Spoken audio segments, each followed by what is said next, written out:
Welcome, welcome. My name is Gene Anderson, President of the Oak Ridge Western Area Chamber of Commerce. And so this evening, it's been an honor to support the League of Women Voters of Lane County. For really important event with thoughtfulness and structure. We have to,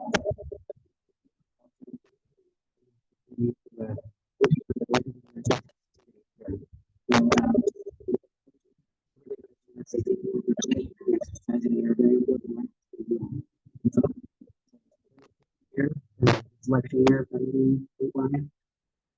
just doesn't mean it just means it's important. Really, where the program is from.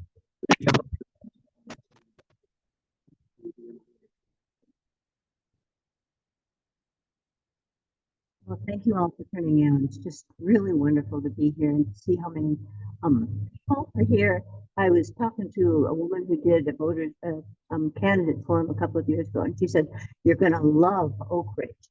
They're so smart, and they ask such good questions." So I'm excited.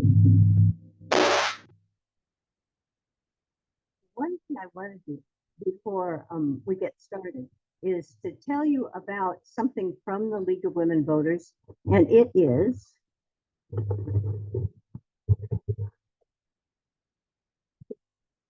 a digital voters guide.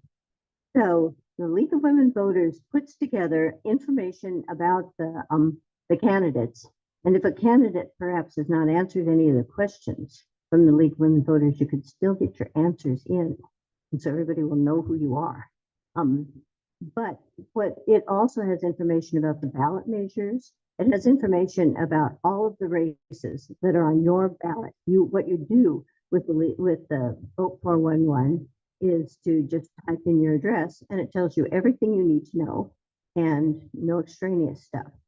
And if you are like me and you're getting ready to fill out the ballot, and you say, "Did I put that voter's guide?"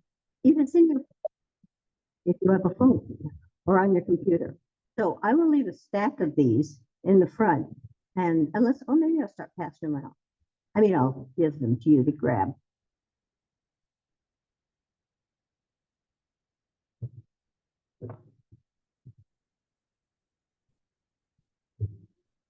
Okay, here's the way that this is going to work. The candidates will each have 30 seconds to talk about, to introduce themselves. And then we're gathering questions from the audience and putting the questions together if they're a common topic. And so they will then have 2 minutes to respond to questions.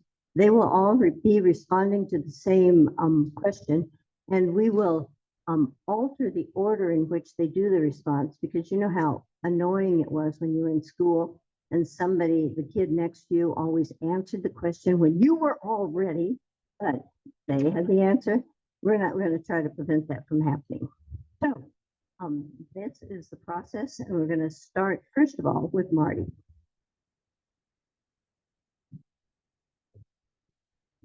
Hi, I'm Marty Scott. I'm running for one of the four-year candidates. And first, I'd like to thank the Oregon League of Women Voters and the Oak Ridge Western Area Chamber of Commerce for doing this. Pretty awesome. I'm retired first responder. That's pretty much what I've done most of my life, that and raise kids. And I think that's good. Hi there, I'm Kelly Brewer. I've lived in Oak Ridge for nearly 20 years, and I'm strongly involved in the community. I am a current city councilor. I've been here for about a year. I was voted in by council, and I'm really hoping to continue my seat. I'm running for the 4-year seat as well.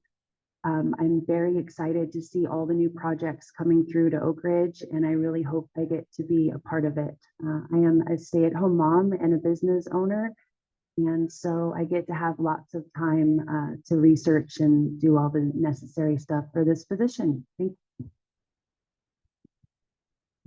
I'm Chrissy Hollett, and I moved here to Oak Ridge in 2007, so I've been here for a little bit. I have 3 kids. They all 3 go to the Oak Ridge School District. I really love the community here. very involved in public safety. I started in the fire service when I was 17 years old as a high school cadet. And I moved to a couple different fire departments and came to Oak Ridge. Obviously, public safety is extremely important to me, and that includes police as well. One of my main objectives is to stabilize both fire, ambulance, and police here. And also, I would like to work more with businesses here. I think they're really the foundation of our community, and they need a lot of help. Hi, my name is Dee Hager. I'm very active in the community. I love living in Oak Ridge. I've been involved in public service and nonprofits my entire life. I have a technical background. I currently do technical work in town for Diamond Traffic. I'm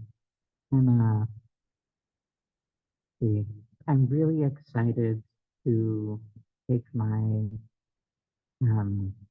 acumen in teaching and technical skills and bring new information to the citizens and the council. My name is Aaron Davis. I've lived all 34 years of my life here. Met my wife and raised our two kids here, a 3 and 2-year-old. I work in town, long commute every day, but I run a commercial insurance agency with contractors, doing their insurance and bonding. I'd like to be an independent voice for people in this town, as I think it's needed, and I'd like to be able to bring some business to town so we can employ more people locally. All right, my name is Thaddeus Carter. Most of you know me. I grew up here, left after I graduated, went to Lane Community College, and then started a career in the automotive industry, doing a lot of different things with a lot of different departments. Then I met my wife while I was there, and she convinced me to move back here. I was very fortunate to be able to move back here. And then after that, I was even more fortunate to be able to team up with Southwest Solutions and Oak Ridge to be the home meeting upgrade project manager. And so that's what I do now. Thank you.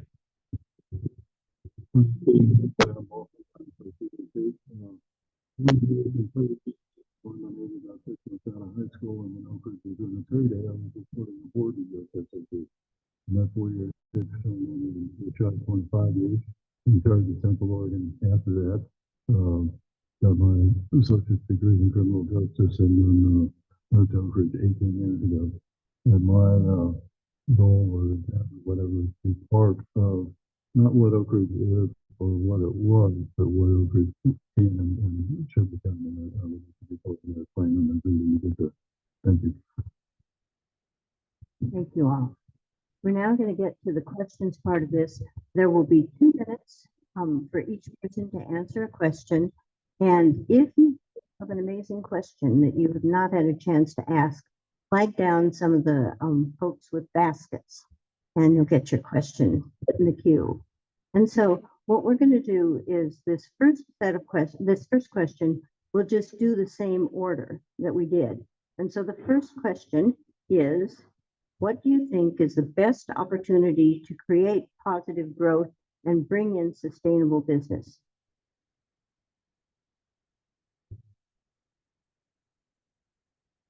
I think a lot of that is working on multifaceted, having housing that's affordable, understanding that jobs need to come in, but they need places to stay.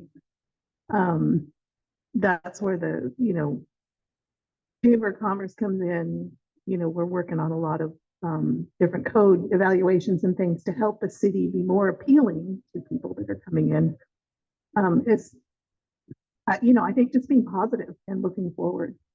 And that's pretty much, I don't know what else to do because there's no projects in front of me. I can't give you specifics, but I think positivity is probably the best thing to increase the housing, help people have a safe and happy, healthy place to live and want to work here.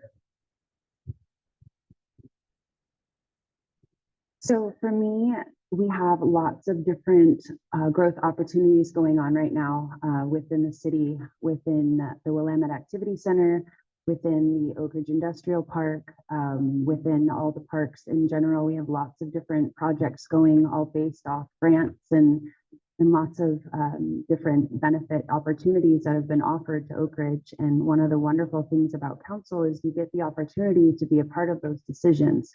And with that, you have to make those decisions based on what's best for the community, the people within it, and then also whether or not the budget allows. So for me, I think the best opportunity is for council and, for instance, the planning department, public works, all the different parts of the city working together to find all the best opportunities available out there and working together to attain them.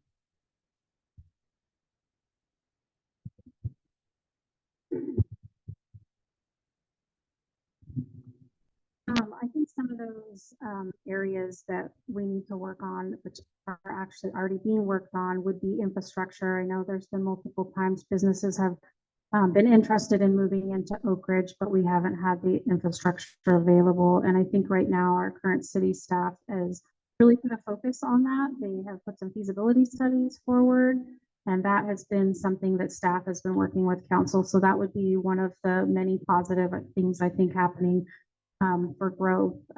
We are working on some things going on, hopefully in the OIP, bringing in a new team that could help us look at things a little outside of the box. And I think something really important that for our city when people are looking to move here is our city services overall. And that's not just public safety, that's your water department, your parks, your city staff, and just everything that goes on when somebody is interested in moving into a city. Those are things they look at, their school system, their police department, all those things. So I think those are all positive things that we're working on and need to continue working on.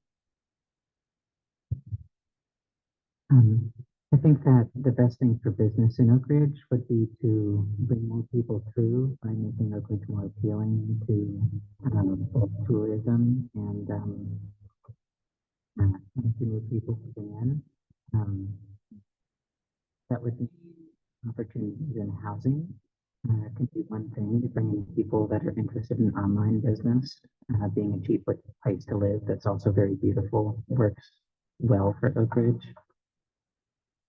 Something else is it should be very easy to situate a business and get started. Looking into creation of co-working spaces, shared office spaces that are very low cost of entry so that people in Oak Ridge can experiment and get their ideas off the ground. And then there's longer term places such as development in the business park. And yeah. So I would think infrastructure would be most ideal in the industrial park to get that built up and try and get some logistics or warehouse businesses out there. We're between two major shipping lines, 97 and 95. But it's really prime real estate for a company like that. They're large scale and employers. They offer benefits and bring people to town. And they're always looking for prime real estate. You can incentivize loan property tax or their permits or something along those lines to get them built, and then work on it from there. But once you get some larger scale jobs in town, and bring more people to town that would live here, start working on more affordable housing. I do realize that Airbnbs are pretty popular here in town. That's kind of raising property values more than some people could afford. But I've realized in the last couple of weeks, I think more affordable housing would bring more people and more business in the city. But I think an industrial park would be a good place to start. The best opportunity to bring sustainable growth to this community. I think that we've started a lot of those things already. So I think being very vigilant about how those things are being run, who's running them, paying attention to what's going on with them. Having the infrastructure is great because that gives us the ability to build things newer and up to code, not running into issues later with buildings, things like that. Growth, housing growth, paying attention to what's going on there and making sure we're not, just selling ourselves out so somebody else can make a profit somewhere else. and, just community involvement. I think, everybody getting involved, doing what they can till we get, as we build and build and build on that. There's a lot of different aspects that go into that. And that's where, your council and people in committees and things like that that are doing things are very important. So that's what I got there. Well, a couple of things. I think first of all, if you eliminate some of the inefficiencies, you increase productivity. As an example, we started doing it with a 9-room hotel almost 18 years ago. It is now 11 operational rooms with 2 more all but ready to go, without increasing the footprint of the motel or anything else. We identified inefficient space use or whatever, and created a 45% growth, and that's just one business. And I think we look at budget issues, you could get reduce or eliminate some of the inefficiencies and have the resources to invest elsewhere. Many years ago, I actually read a letter in the Dead Mountain Echo that Dean Barker was anti-tourism. That's a direct quote. Not ideal for the whole motel, but my thinking is that Oak Ridge doesn't necessarily need more, I would say, seasonal part-time jobs. We need living wage jobs, and the industrial park is a good place for that. But one of the caveats on the move for the industrial park is that all the money generated in the industrial park goes back to the industrial park until the loan is paid, and very little has been done against the principal. So we have an Oak Ridge industrial park, but do we really? And I think we need to eliminate some of the divisiveness. Council's role, in my opinion, is to unite, not divide. And live 6 or 7 different states and about half as many countries over the years. I've never seen a place that's black and white, and people are equally passionate on both sides. There's nothing wrong with it. Council's job is to think of that as a gallon of black paint and a gallon of white paint. Council's job is to find a gray that's neither black nor white, that represents everybody in all colors and all actions, not one of the. Don't pass that like that. Dan, I was hoping I'd go last. we're gonna give you an extra 10 minutes. No, Dan, you get the next question. Would you vote to keep the ambulance service in Oak Ridge or abandon it to a private entity? I think there's more than just keeping it or funding an orphan way. Personally, and I've written it to the and I didn't even say my wife was many years ago.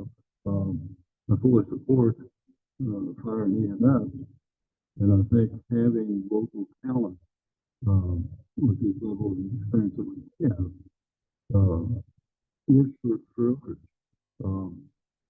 I don't think one thing they tried was when they were hiring temporary that I had to repeat my name 6 times before they caught it. Whereas before, somebody knew that gave me, a level of comfort in that situation. So I think there are probably some areas that we could address the cost. And reimbursement is and always has been, likely always will be, horrible.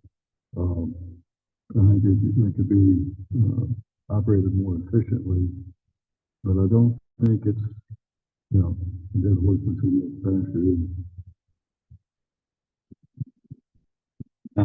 Vote to keep it or outsource it.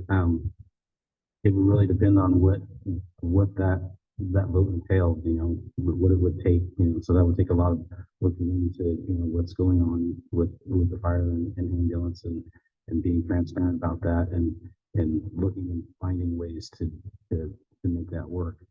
If, keeping it here, if we have the people that we can limit and do it here, then that's fine. If we aren't able to find a way, not be opposed to finding a way to have maybe even people come in that would be able to work 3 or 4 days here working with us to give our staff that's here the ability to continue to serve around here. And then they can run people in and out of town.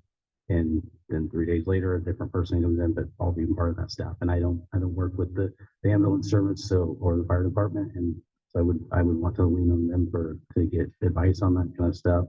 and really find a way to make it work. I would vote for whatever makes the most sense for the community. I see value in having a local fire department. So see that some things aren't fiscally able to be kept running, but I'd like to be able to find ways to keep our local fire department and our paramedics if we're able to. I do. There's not a lot of funding when it comes to those things, and I'm not sure what the fire department's able to do to negotiate with Lane County or possibly reduce their response area, like the pass, for instance. I know that takes multiple hours taking some of those calls, and we do have some fire up the hill. I'm not sure if that's something we can look at. I know there's been deficits. What I recollect from other budget meetings, but I'm not against keeping a local fire department. But I'm also open to other avenues if it makes sense and if that's for the city. I know I would personally like having somebody know take us in the ambulance and get to your house probably faster because they know the area, but a lot of it comes down to nickels and cents. But that's where I'm at. And I don't know much about the budgetary issues with the ambulance service. I know that the budget has been tight. And I don't know much about this third party solution either, but a priority is there needs to be somebody that shows up if you're having a medical emergency, if you're having a heart attack, if you're having a stroke, respiratory arrest, anything like that. You can't wait for transport all the way to Eugene. It's a priority. Yeah, I would vote in whatever way to preserve that service for Oak Ridge. I think it's pretty obvious that I would not be in favor of abandoning the ambulance service. Just to give the audience some ideas of the actual costs that it costs the city of Oak Ridge to provide both fire and ambulance. The emergency services budget is about $1.2 million. The ambulance itself generates almost half of that, so not quite $500,000, but pretty close. There's also contracts they have involved to help that budget line. Your tax dollars pay for fire suppression. So the emergency services budget is paid for fire suppression taxes and also ambulance fees, just so that you know what the real dollars are there. The city has looked at contracting out to private entities for the last probably couple decades. Every time it comes in a little bit higher or a lot higher than what it costs us to provide the service. You have to remember that a private entity is there to make a profit. They're not doing it as a city service. They're doing it to make money. We can't unfortunately just change our ambulance response area. That's not how ASA zones work. But if you think about it, the highway itself, that is primarily a lot of our people that live here drive those highways. So if you get in a wreck, I would hope most people want an ambulance to respond to you in that car wreck. Another thing to think of is those car wrecks that happen, those are almost full payers when you look at an ambulance bill because car insurance covers your ambulance bill. So that is not money lost for the city.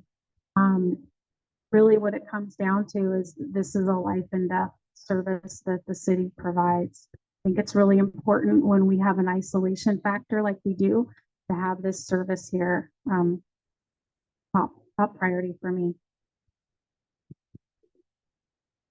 I'm actually in favor of bringing more ambulance and fire availability to our community, not stripping it away.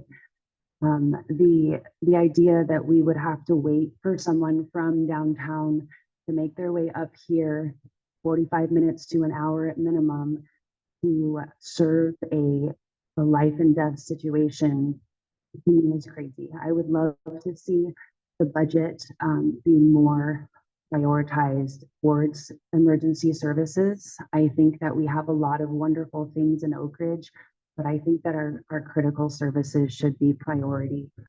I don't think they should have a free ticket for unlimited spending, but I do think that we should be able to offer our community members the kind of critical services they deserve. We have a lot of elderly, we have a lot of sick, we have a lot of poor, and a lot of these people need transport and they don't have time to wait for people to come up from town. With that said, I went through the entire budget 1,000 times and we were able to remove the public safety fee as well as keep our ambulance service intact. And so over the next year through the new audit coming through and the new fiscal year, if elected, I'm really hoping to buckle down and work with Chief Hollett and Chief Martin and the city to make the ambulance and emergency services a more robust entity for our community members. I really think it's important. Thank you. One thing about my husband and I moving here, we moved here because there was an ambulance, because there was fire and police. And this is important to me because I actually work for a small town. I was paid employee, but we had volunteers. There are ways to do this.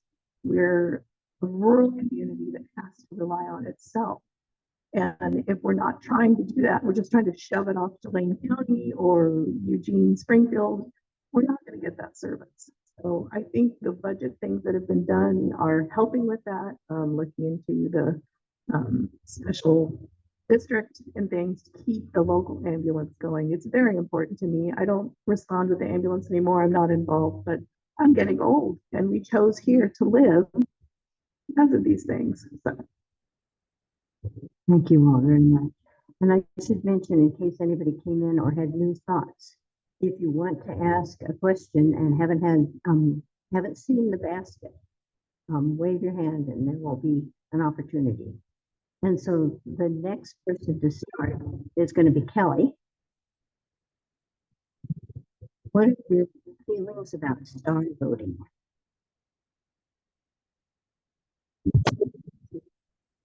Star voting to me is very intriguing. I think that the elections are very difficult for me to consider because of where we live. Our vote doesn't count the way that other places do. When star voting came across the city council desk, I really felt it was a good opportunity to give the citizens of Oak Ridge an opportunity to try something different. It would have been, it will be groundbreaking for our town. We will be the first ones to try it. It would just be for the city council election, but it really does open your eyes to how corrupt and broken our current system is. So we are having town halls. We have our last one on October 21st at 6 p.m. at the city building, and we answer all the questions, not only about the proposed charter, but about star voting. It was brought to our town as an opportunity for our citizens to make that decision on their own. So it's not a permanent decision. It's just a trial basis to see if it's something that we like to do. It gives everyone a voice to really be able to vote their conscience. You might not like all of us, but you have the opportunity to give us all part of your vote.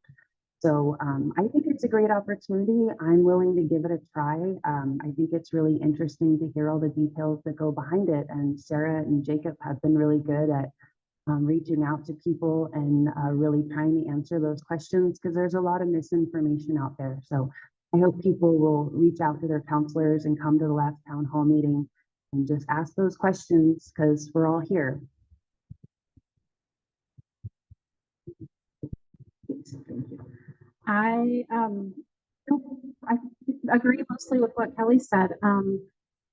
Our voting was brought to council a couple months ago. One of the misinformation things I've seen out there on social media recently is that this is a council pushed agenda item, and it's not. This was actually a citizen-led committee that brought this forward to us and asked us to put it on the ballot. That's where my vote came from. I thought that it was up to the citizens to become informed, and I feel like most of the council really felt like, you know, let people decide for themselves if this is something they want to do. Overall, star voting, I think it is very interesting. I do think our system is broken, but there are a few different voting options out there. And at first, when I heard star voting, I will say it was a little confusing to me, and I had to go through it a few times. But overall, I think it could be something really good that we could try here, like Kelly said, as a trial to see if it works here. So I'm kind of excited to see if it does work. Huge fan of star voting. I was collecting signatures for the Eugene and state campaign. We really have everything to gain here and nothing to lose. It's not something that will stick with the town. If we don't like it, we get to trial it and then it comes up to vote again.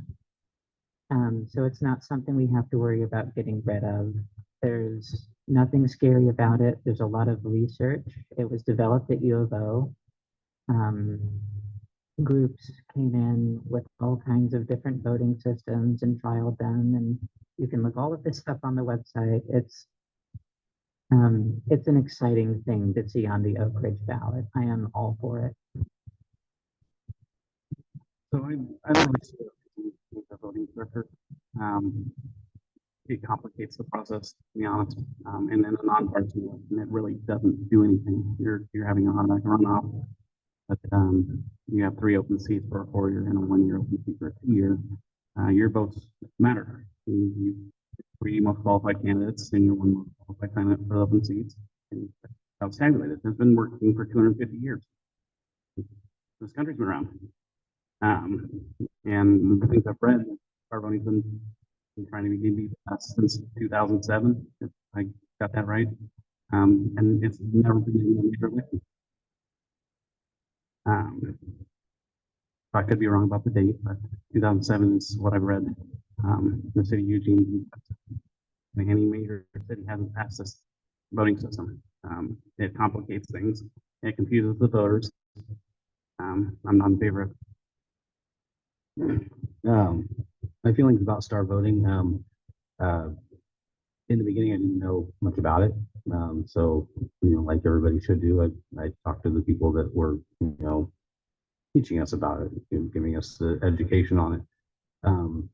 Do I think it's necessary? I don't. It may not be necessary right now for our town, but if growth is our goal, if we want to get bigger, if we want to get, more population, it may be an important thing then. So I'm not against it. My only hangups would be not fully understanding the legalities that might pop up. I don't know what those would be, or I know there aren't any, but like I said, I've only learned about this star voting in the last month. I've heard of ranked choice voting. I heard there were issues with that, but it sounds like it's different. So I would say I'm not against it. I would probably be for it, but I would encourage everybody to educate themselves on it. Personally, I think star voting probably has a place, but not at the city council level. State and federal, yes. I mean, everyone at the table, everyone at the council, they have supposedly is a non-Democrat, non-Republican, non-independent, which I am registered independent, by the way. But I don't, I've been to the Lincoln legislature. I can't even think of how many times over the years. And in the last 20, 25 years, there are 2 examples where a ballot question was answered by more than 50% one way or the other. One was when Councilor Coker ran for her 2-year seat and was elected, which I believe it was 70%, and the other was a failed property tax levy ahead of the PSF that was enacted. It failed by over 1,000 votes. Now, more than 1,000 people said no. But in a city where you've got 70% turnout, at the state and federal level, it's fine. But at the city level, count the votes. Whoever has the most, that's the person taking the oath and taking a seat. One time that was even decided by pulling names out of a hat or flipping a coin because they couldn't break a seat for 358 those ties between the candidates, and that's how it was decided. So I think it's appropriate at the state and federal level. I don't really think it applies to local elections. Please fix the mic to Marty.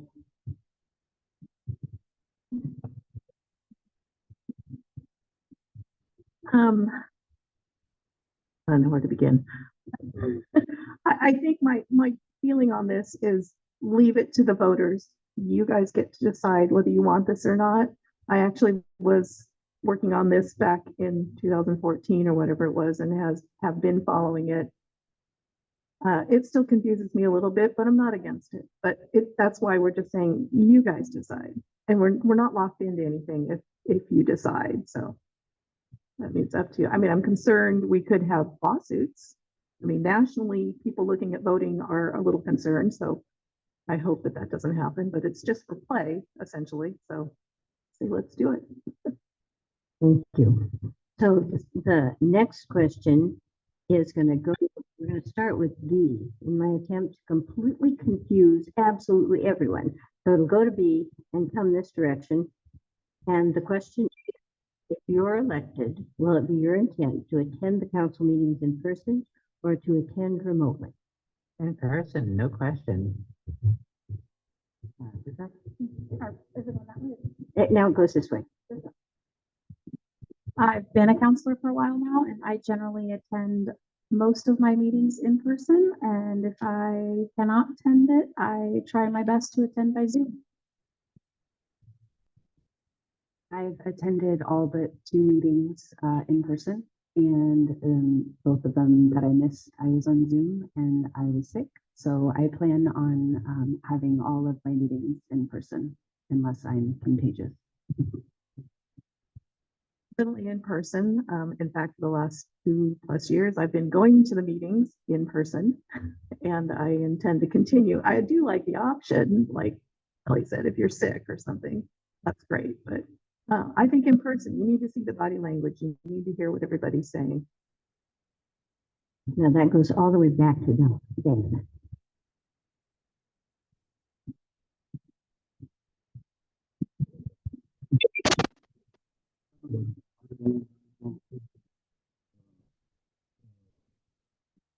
And the federal council, 2011, 12, and voted pretty much completely full and citizens. And the other,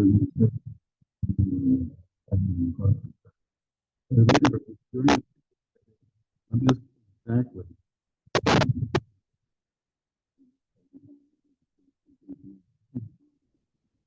So I would actually elected, I would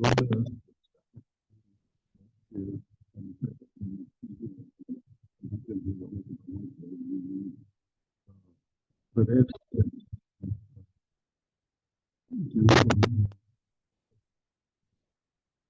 I'm 6 years off. And first ever was every week.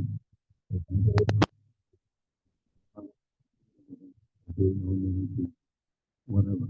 So I go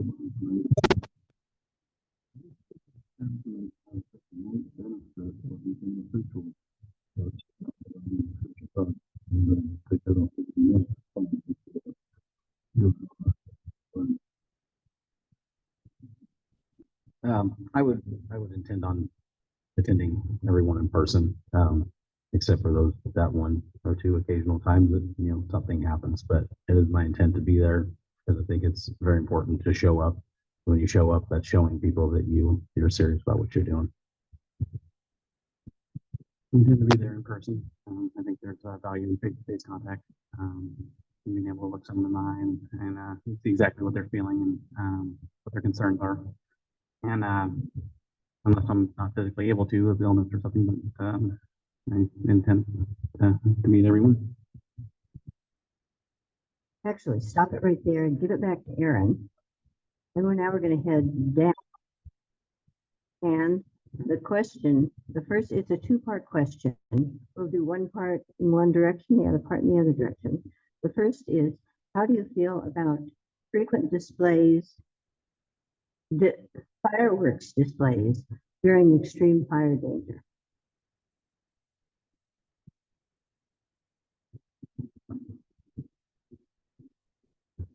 I think it's part of our growing up, I guess. I understand with the recent wildfires and everything being hesitant to do this. But I also think having a citywide event is actually a good thing. It keeps people from doing them at home. It won't stop everyone, but it keeps people busy during the day. And you have trained professionals on scene to help with any fires that do start. I'm not against having fireworks during extreme fire weather, but I do see where everyone's hesitant in it. I don't like them myself during extreme fire weather, but Sorry to scare you all. So the intent was to have the second question also answered with the first. So the second question is, how is your working relationship with the Forest Service and how will you deepen that collaboration? see as you see, we've had fires for the last couple of years around our town. And it's not just fire, it's private fire that have been keeping us safe. And I put the work with it collected. I don't. I see them as a central part of us living in a timber town. We're surrounded by natural forests, and they'd have my full support.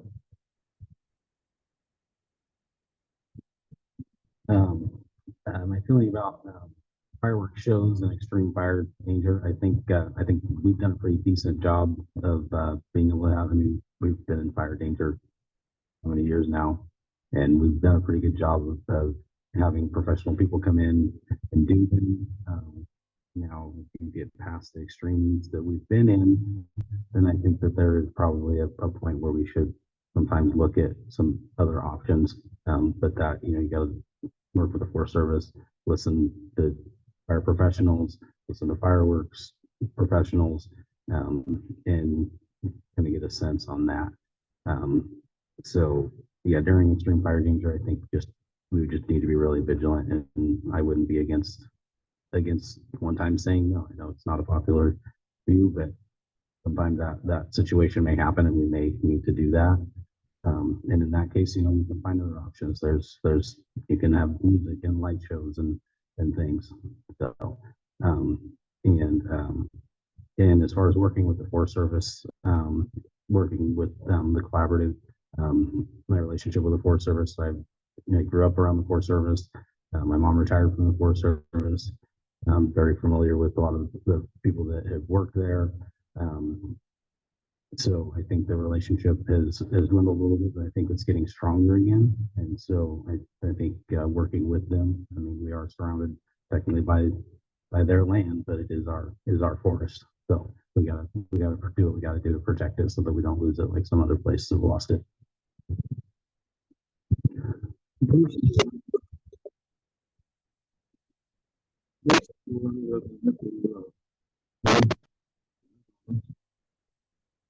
Every Fourth of July, whatever.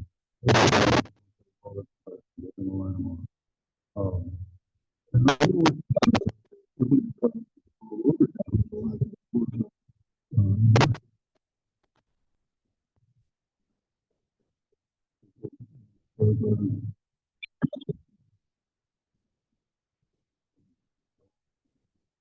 I open what I'm willing to do. And I'm good.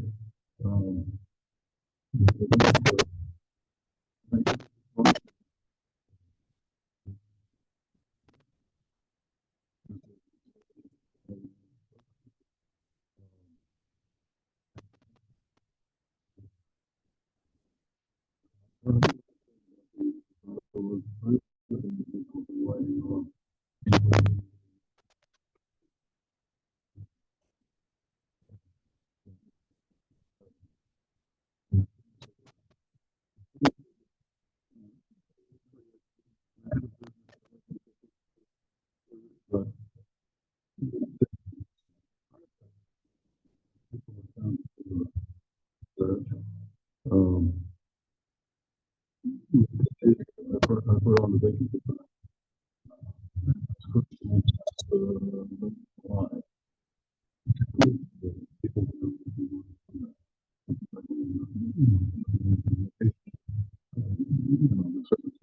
anybody else, Acreage Fire.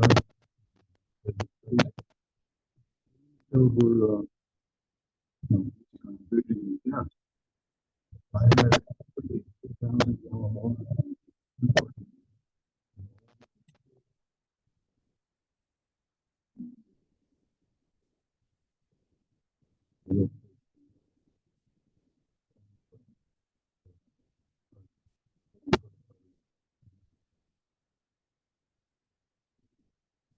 And so the mic comes back to Marty.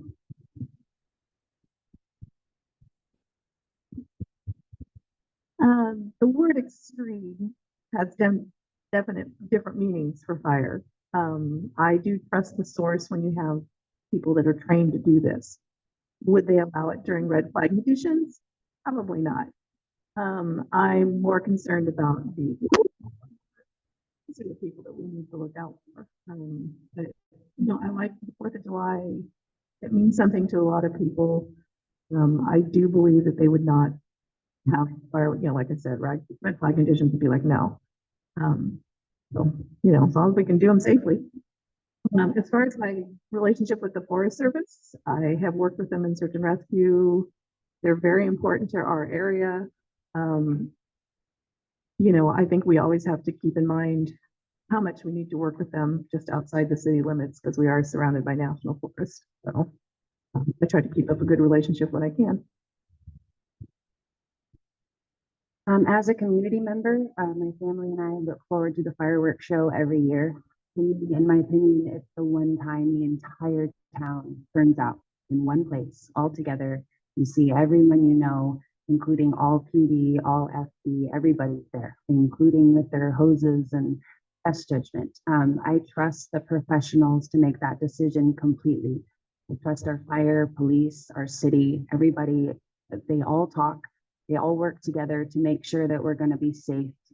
And considering the fact that this has been fire season for the last how many years, it really does depend on the extreme. If we have high winds, high heat, and it's just not safe, I trust that they're not going to put on the show. It'll be a huge loss to the community, but I trust that they're going to do that. And so I will always trust them to do that. As far as the Forest Service goes, that depends too. Are you asking me as a hunter? Because I'm not a big fan of them right now. But as far as a community member, I am so grateful for them every single day. They risk their lives for us. They know these woods, they know these paths, they know every direction that they need to go, more so than probably a lot of people that have lived here their whole lives. So I'm very grateful for them. And even if they close our roads, I'm grateful that they're there to take care of our town and make sure that we have homes to come home to every day, regardless of what season it is. Well, I am the chairperson of the Oak Ridge 4th of July committee, so I feel like this question was a little targeted at me. So I want to reiterate things that pretty much everybody already said. When we put on the 4th of July show, we wet down the park, the area where we do the fireworks, almost 48 hours in advance. We go through there multiple times, wet down the area.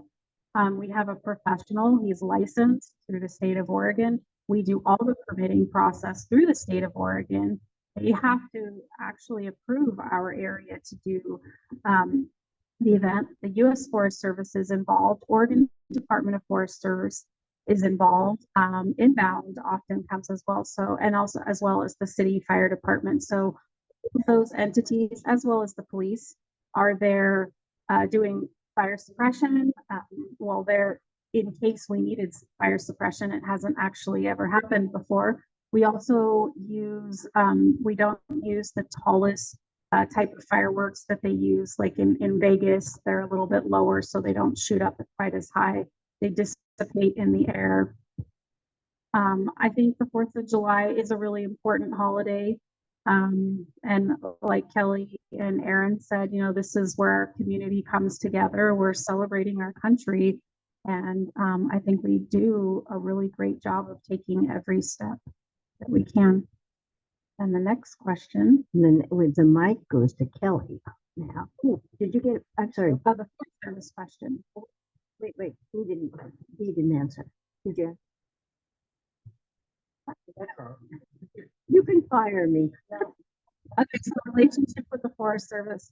I have a good relationship with the Forest Service. I work with them quite a bit. I've worked with them on pretty much every wildfire we've had here in the last 5 years. They are fantastic. I don't know how anybody, why anyone here wouldn't get along great with them. We're surrounded by the National Forest. They're a pretty important entity. They are absolute professionals. They work with the city and the collaborative on so many different efforts afoot. So I think they're just hugely important. I do want to put a little plug. The Oregon Department of Forestry is another important player that we also work with a lot.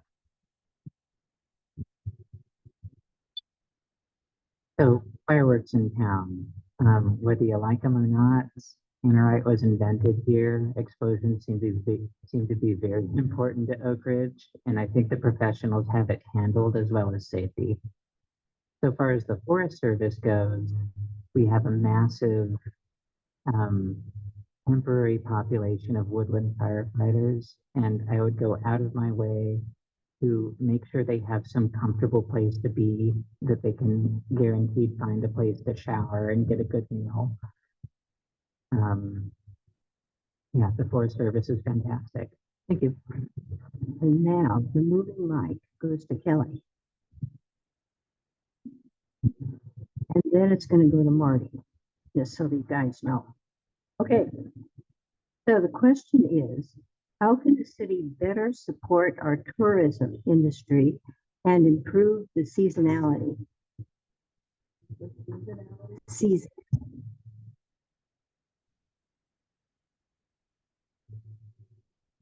Well, less fires would definitely improve the city and improve tourism. I think we live in one of the most amazing places in the country. Why would someone want to come here? I know at the city, we're constantly working with different magazine entities and travel companies, all sorts of different areas that reach countrywide, worldwide to get here. I do know that we've touched on these topics. Tourism, when people are coming here to do extreme sports like mountain biking, trail riding, any of the hunting, fishing that they do, they need to know that they're going to be well taken care of, both physically and emotionally. They're going to have a nice hotel to stay at. They're going to have a welcoming community that, you know, everybody knows everybody, and they're going to feel like they're back. So to improve tourism, I think that beautifying the city and really picking up our community, making sure that we are all inviting these people coming from all over into our community and showing them the beautiful places that we have. But it also means having the necessary services here for them if they need it. I wouldn't go mountain biking down a hill if I knew there wasn't an ambulance that was going to be waiting for me at the bottom.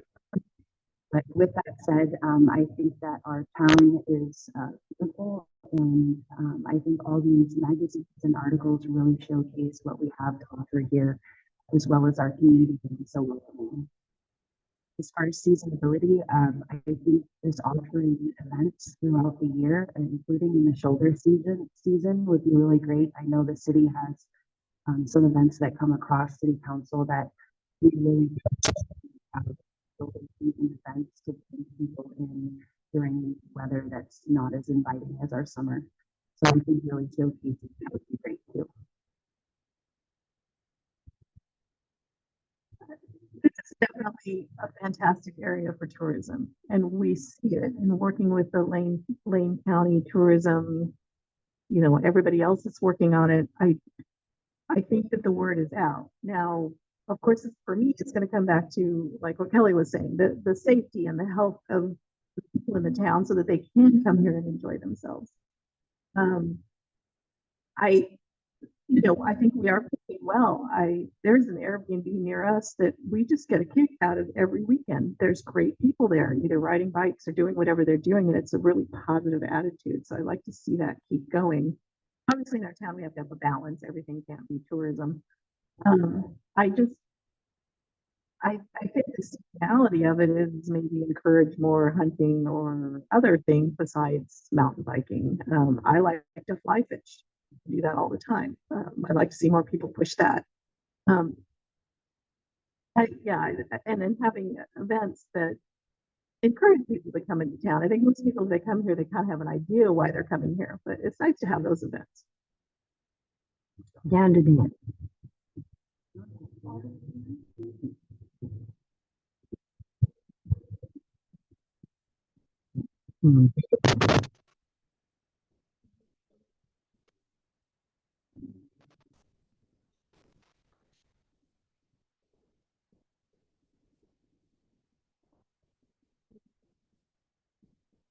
People talking about gas, so you should, so what I'm- 85,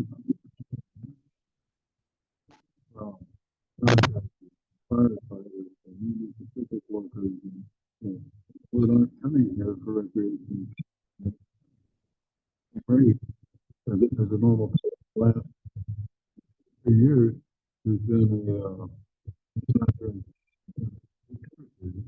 um, the quote unquote civilian wouldn't get a room in town because they aren't. They're full of firefighters. I think something Hurricane mentioned, I think that's where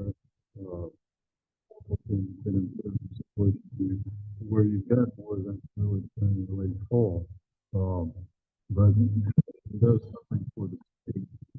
I'm not sure what the city would do specifically when the San takes dollars in Wayne County keeps finding in Springfield, Michigan. And at the state level, they keep 100. So I mean, dollars that we get back on. So let's realize. Better support for our tourism. I would say continue to keep, having annual events that can, when they're going to happen. Having things that people can do and support it. So supporting like our mountain hiking stuff, helping people come up with ideas, people that live here that can do possibly tour guides and stuff with hunting. There people could get together and develop a hunting group to take people out.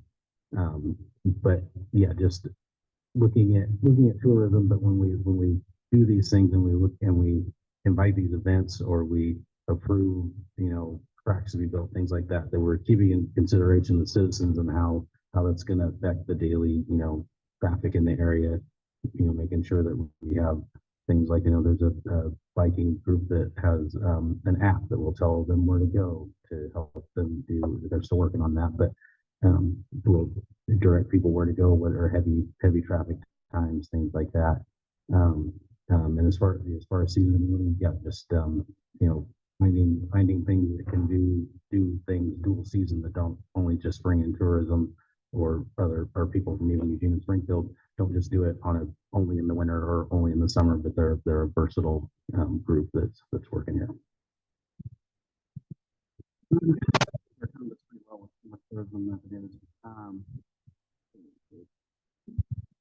not sure what else is to put in to improve on more room. Dan had pointed out, turn peak season vehicle firefighters, contractors, UP workers. They don't really have much place to stay. It's you might want to diversify more than just mountain biking in town. Huckleberry Flats, for instance, highway sites have become very popular in the state, and most of them have a lot of money. You focus things towards that, bring more money to the city. You can highlight our local lake, We have multiple highlights around here. If you want the Blair Lake, you have Hill Creek, you have a lot of other lakes around here. So been pretty abundant, kind of down from what it was, but all those things kind of factor into seasonal times for people to show up and enjoy the outdoors and enjoy our community as a whole. But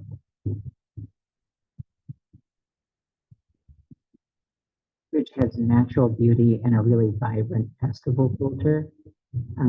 The things I think could help tourism is to just make small changes that can make Oak Ridge more appealing to other types of tourism. Astro-tourism is something.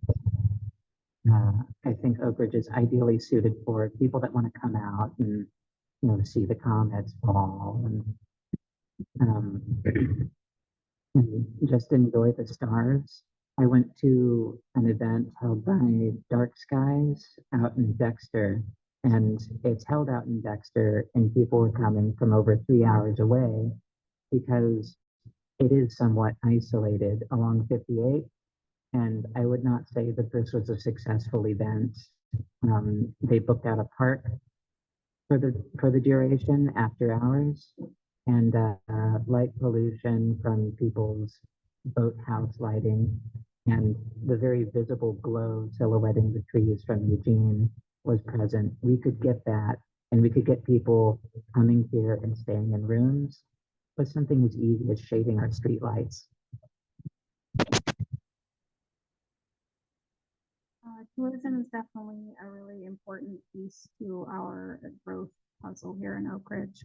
I think that we could do a better job supporting all of the ecotourism we have. We definitely have, the slogan of being the mountain biking capital of the Pacific Northwest, but there is a lot more to us.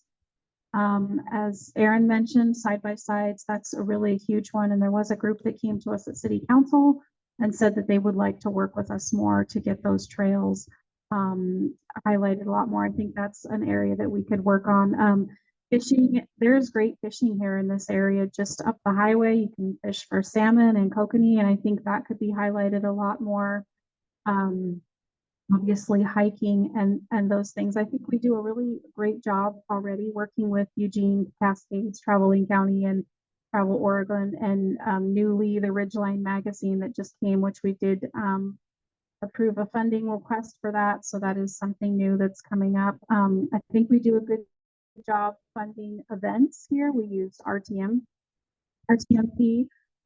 funding from that, which comes from the motels. Something I think we need to work on also is our Airbnbs. That discussion comes up a lot. I think we need to work with the Airbnb owners and the community here. They're definitely an asset, and something that's off season that has been Willamette Pass, that's a big one. They've made a lot of changes up there, and I think that people are going to see a lot of interesting stuff coming from that. But the last thing I wanted to say was, I think most of all, we really need to support our current businesses that are here right now. Tourism isn't just the sports, it's also the restaurants that you stop along the way. It's even the gas stations and the quickie marts. It's all those things that we really need to support our local businesses more. Hold on to that mic. The next question is yours, Kristen. And it's, do you support the police? Please explain how you would address crime in Oak Ridge. And then it's going to go to you. You're first. Yes, I absolutely support our police department. I have really got to know the police chief, and I think he is a wonderful human. I also think the police officers we have in Oak Ridge, we are greatly lucky to have them. One of them sitting in our audience, and today's her day off, and she decided to join us to be a part of what goes on in the city. I see our police officers on a day-to-day, and they don't get thanked enough here, and it really saddens me. They do the hardest work here. They do the work that people don't thank them for often. And the truth is, what people don't understand is there's only a small handful of them that are taking care of burglaries, domestic abuse, crazy child abuse. you know, obnoxious weeds, dog bites. And they do all of that with one person a day, not even 24 hours. And, you know, they keep going. And, what was the second part of that question? It was, Crime. crime. I don't have a good answer what I would do for crime. My only answer to that is we need more people. We need more heads in the police department. We can't expect 1, 2, 3, 4 and a part-time person to be able to address all of our needs. They need more staffing, and that's just the bottom line. We need more police. And then over to you. Yes, I support the police. They're absolutely necessary in this community. They're- Within the first week of moving here, I had my garden cart stolen, and it was somebody that was breaking into cars and just needed some way to carry what they were grabbing. I had my garden cart returned that same day. Yeah, I've only had positive interactions with police here. So far as addressing crime with our limited resources, I would say that the citizens could definitely help the police, a neighborhood watch, and also some of the soft crime could be addressed just a few hours a week. Looking after code violations, I think would help make Oak Ridge a lot cleaner and more comfortable place to be. I fully support that. To be honest, I constantly hear calls go out. They're overwhelmed most of the time. And I know some people complain about the crime in our area, and I do know that it's not our local police department. It has a lot to do with Lake County and District Attorney's Office, letting go pretty much before our PD can get back here. So that has a lot to do with the crime in the area. It's pretty much just catch and release, and right now, and that doesn't solve anything. But I'd like to be able to have a council person to try and pressure and find more cool ways to make arrests and keep people accountable for their crime. But I do fully support our police department. Yes, I support the police, whether it's here or outside of here. I mean, if you're away from here and you need the police, you need help. That's what they're there for. They here, yes, I noticed that they're understaffed, and that's no fault of theirs.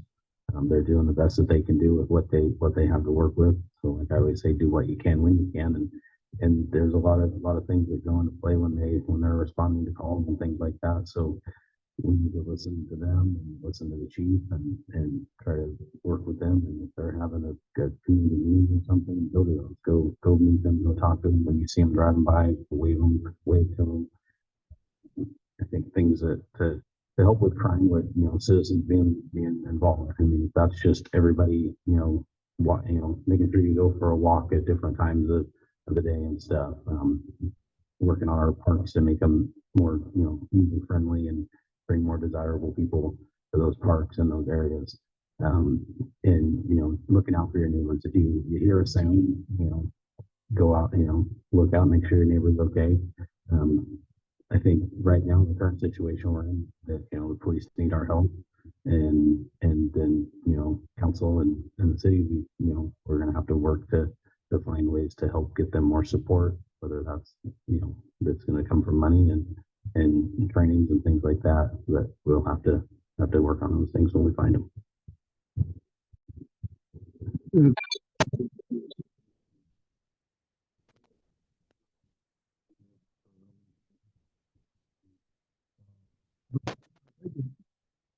A couple of things. It needs more citizens involved in where it can. A lot of people that want to be involved. If you see something you shouldn't be doing, you can file a report. No. It's a partnership. And law enforcement officers. I believe it was. You got driving down the highway seriously dropped. Open where it was going, it was off the road, and we got them off. But I think citizens are and another, I think, it's, and there's a lot of factors involved in cricket, space, and so on and so forth. I think we need to look at the municipal court that was presented as a six-figure source of revenue. Well, and the reason why, and some victims people will say, well, it's better than nothing. Well, is it? I've been on the victim side of things twice. Somebody's get that on $750 bill. I got 300, the city got nothing. Somebody did $1,500 damage to my Silverado. I got nothing, the city got nothing. So from a victim standpoint, if we didn't have a court, I would have still got nothing. But having a court, I got nothing. So I think we need to evaluate the court system. We're taking officers off the road to investigate these reports, taking them away from their normal duties so they can go to court. And then, that's not a good situation. So Mike to Marty.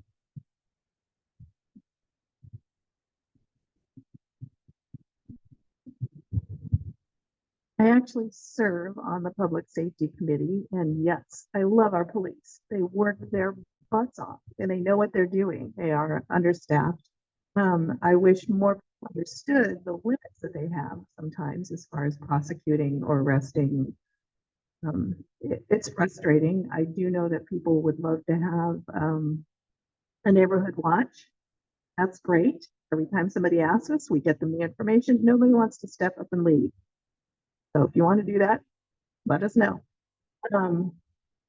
It's one of those things where our officers, I wish people knew how hard they work, and they know the citizens of this town. They know who they need to deal with, and they go above and beyond to make sure they're helped out within the limits, because it is about the DA. It is about municipal court. It is about a lot of things that they don't have control over, but they do know what they can do, and they work very hard.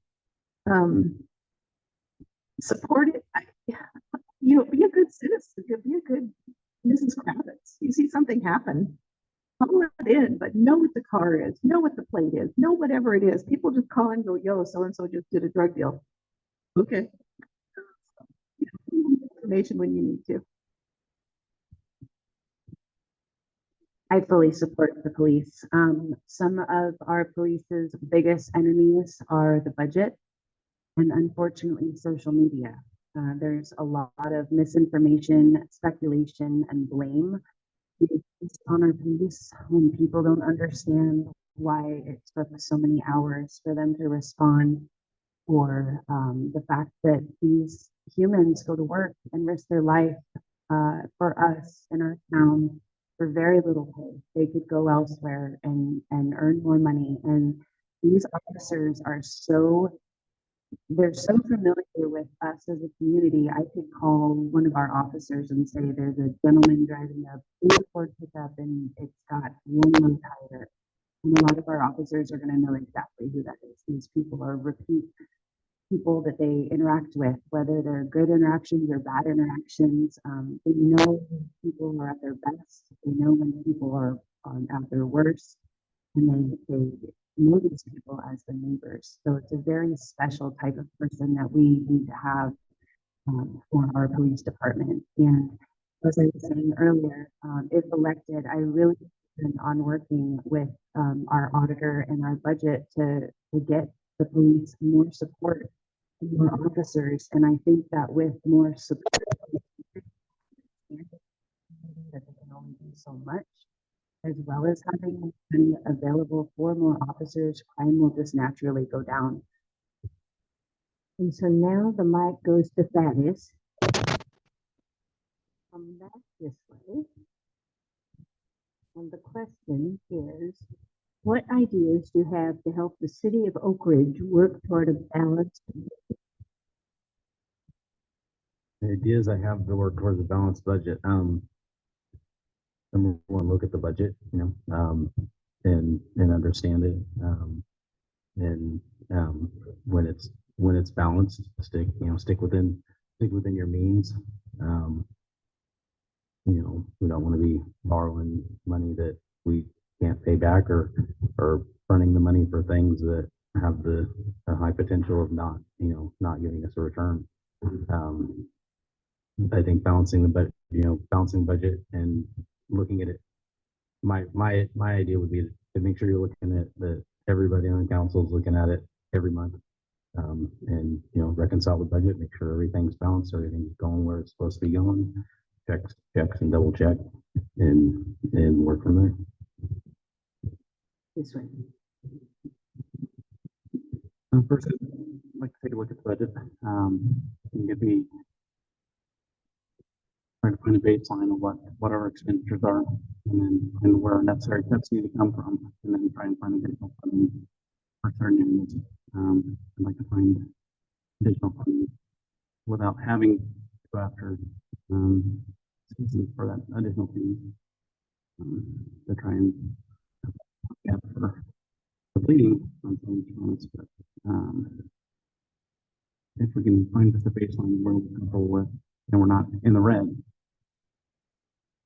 and then work on generating additional sources of income for the city, and then we can start talking about replacement solutions and better departments. I know we have a funding techniques down and have for a few years, and it's not just our city. It's pretty much statewide. From police departments to public works, they're all free. Wages aren't going down. Cost of insurance isn't going down.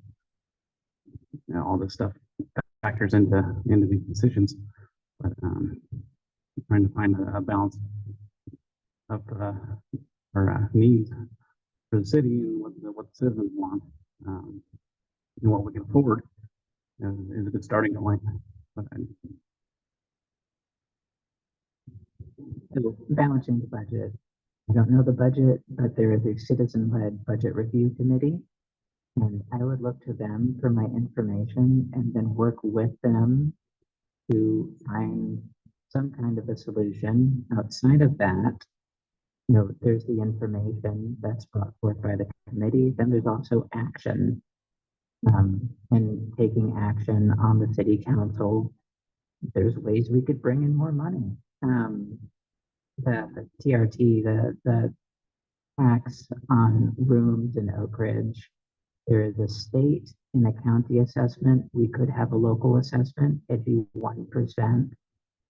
It's a rounding error on the hotel bill, but it could bring in 60% towards building tourism and 40% to the general fund. That can make a big difference. So the question was about a balanced budget. First thing I want to mention is we actually do have a balanced budget. We have to have a balanced budget to pass the budget every single year. So we do have a balanced budget. Our budget, after it passes the budget committee, it goes to council for approval, and then it goes to the state of Oregon. And the state of Oregon would not allow us not to have a balanced budget. We also have an outside external auditor every year. So a couple of the things that were mentioned, finding more funding. I think everybody thinks that there is this, hidden money somewhere in the budget, and that somebody's going to find it and it's going to solve all the problems. There isn't a hidden pot of money. There are lots of ideas afoot that to bring in more money. The TRT one we did talk about, but that's very small amount to fill the gap, what we need. Really the biggest problem is tax revenues here, and inflation and the cost of living and everything else goes up and up and up, and it's not going up at the same rate that our tax revenue is going up. That is the problem. Not just us, it's lots of communities have the same issue. Let's see. So one of the things that I took a lot of pride in through this whole budget was the fact that it was a complete mess when we got it. I was really thrilled with what the entire council did. The budget committee, we all worked together, put together a budget that was more accurate. At the beginning of budget season, it was a big mess. We had some loss in staff. We had a computer transfer over of information that wasn't going very smoothly. There's a whole bunch of a mess that council was given to sort through, and hundreds of hours and headaches and blurry eyes, and we were able to balance that budget by the very last minute due to unfortunate circumstances with numbers not being correct. With that said, it is a tireless, thankless job to balance the budget, but it's something that's so important for our community. A lot of the issues that I saw was that I have different opinions than the other 6 counselors as far as what can be cut and what can't be. And it is a majority vote up there, and we all have our opinions, and yet we all want what's best for our community. So as far as balancing the budget, it is my number one priority. I don't want to cut things in order to keep other things, but I'm willing to do it. I'm willing to make cuts necessary and make sure that balance happens with the budget, and make sure that the community has the resources and opportunities that they deserve to have. I'm with Chrissy. It's balanced. In June, going into July, it's balanced. It may not be all the things that you want to have paid for, but it's balanced. I think there have been things that have been done in the past, and people get a little, I won't say emotional, but kind of, but it's moving forward. We have a great financial director now. We have all these things that if we look at it and continue to move forward, and sometimes council has to make tough decisions. And you're right, there's 7 people up there. We all have to vote and agree. There's a great budget committee that brings it forward to the council. I don't, there's not one thing that I can't say, oh, this is the magic thing that I think we should do for the budget. But I think moving forward, this council and getting past all these things that happen, it's looking better. It's just still, we need taxes in. We're not paying a lot of taxes. We have to figure out how to pay for things. And nobody likes that conversation. We all have to be honest about that conversation as counselors. Dan to Dan. It's part of your exercise program. My plan is to put it because I think overall and all and work to get the job done. At the end of the day, and it's not a it has to be, and then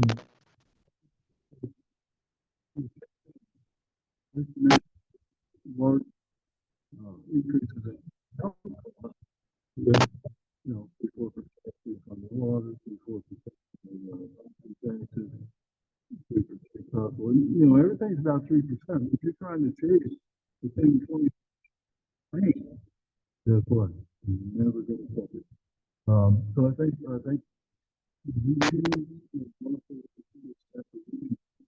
and there's nothing wrong with unions. And their job is to the equity members. They take care of the people as it should be. I was raised with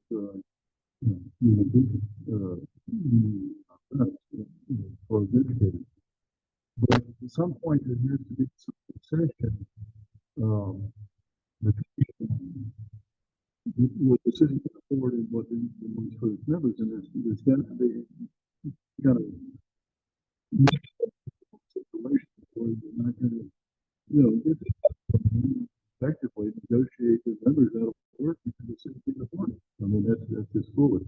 But the budget, I think somebody correct me if I'm wrong, every legislature that kingdom has resigned just ahead of budget season, and that makes a big mess. Last year we had,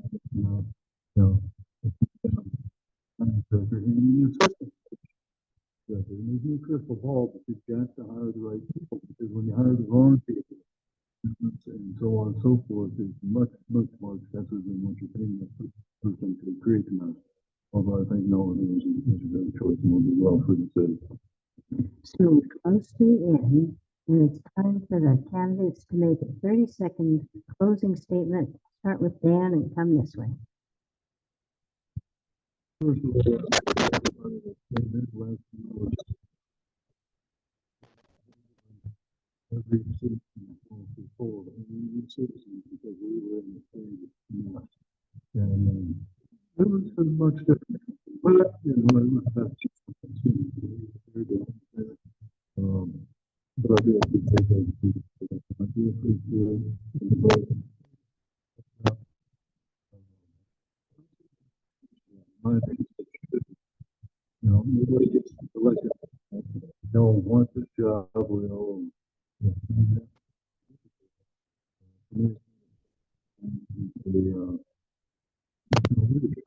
Very close to the table of very,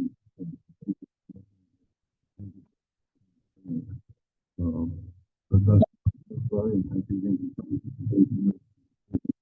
So even 30 seconds are up. First of all, I just want to thank the League of Women Voters for holding to the Chamber of Commerce, and for all the candidates for running and being willing to volunteer your time, and especially the citizens of Oak Ridge for showing up to learn about things. You know, we need leadership that is going to listen with the intent to come up with solutions that are reasonable and responsible, and then are goal oriented. Yeah, just in closing, I just want to thank everyone. I just want to say thank you for everyone coming up tonight. I really do love it. And I want to thank you because me running. And I thank all the candidates up here as well. All the time. And I do this and for a lot of people to come here and talk and do what's best for the citizens in the town. Thank you. Thank you all for being here. I just want to say that just now getting to know a lot of these other people running for council, and I think all of their heart is in the right place. They all care about this community, and I would be very happy and comfortable communicating with them and sharing a council seat with them. Thank you guys again for attending, and thank you to the Women's League of Voters. Is that right? League of Women Voters. League of Women's Voters, and also the Westford Oak Ridge Chamber. I hope to continue representing the citizens of Oak Ridge, and I believe I've worked really hard for the people here by volunteering from the fire department, multiple committees, organizations, and just being there for people. I feel like I have boots on the ground, and I really try very hard to listen to people and represent you the best that I can while I'm up here. And I just really hope to continue being a part of the team. Thank you, everyone who came out to show your support for your community.